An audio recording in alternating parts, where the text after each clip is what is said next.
জামিল, এটা খুব স্বাভাবিক ব্যাপার।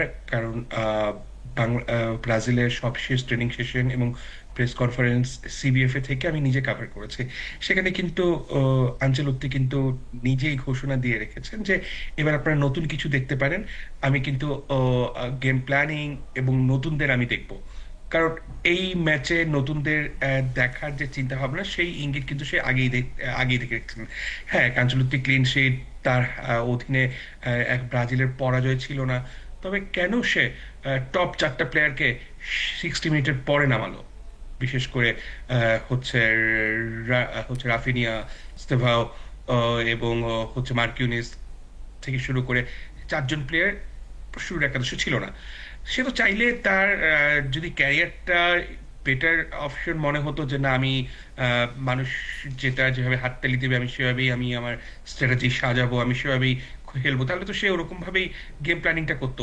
তার কাছে মনে হচ্ছে যে না, আমার অধীনে ব্রাজিল কয়টা জিতলো হারলো সেটা বড় বিষয় না, আমি এরকম একটা স্কোয়াড বা এরকম অন্তত 30 থেকে 35 জন ফুটবলার আমি 2026 মেক্সিকো, কানাডা, আমেরিকা ওয়ার্ল্ড কাপের জন্য রাখতে চাই, যেন আমার হাতে একাধিক অপশন থাকে।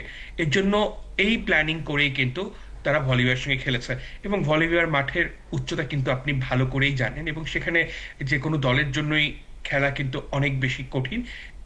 এবং কার্লো আনচেলত্তির প্ল্যানিংটা খুবই ক্লিয়ার, যে আমরা ফার্স্ট হাফটা যদি ওদের মানে ব্রাজিল বলিভিয়াকে ফার্স্ট হাফটা যদি কোনোভাবে আটকে রাখতে পারতো, পরে যে চেঞ্জিং প্লেয়ার গুলো আছে, পেদ্রো, তারপর হচ্ছে রাফিনিয়া, তারপর হচ্ছে মার্কিউনিস এবং ইস্তেভাও, ওদেরকে দিয়ে কিন্তু খেলার চিত্র ভিন্ন হতে পারতো। এবং ব্রাজিলিয়ানরা যেরকম ভাবে ফুটবলটাকে আবেগ দিয়ে দেখে, ভালোবাসে, এবং ফুটবল মাঠে কোনো ধরনের বিষয় হলে সেটা কিন্তু এখানে ভীষণভাবে নাড়া দেয়।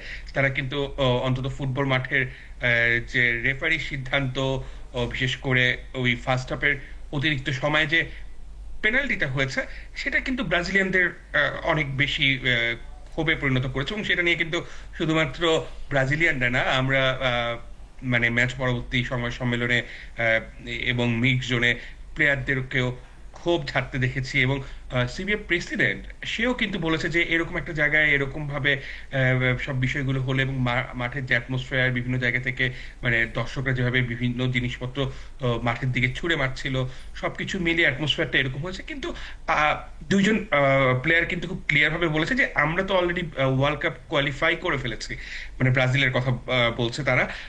তাহলে এখন এই জায়গায় কেন আমরা নিজেদের আরেকটু ঝালিয়ে দেখবো না, নিজেদের একটু চেষ্টা থাকবে না?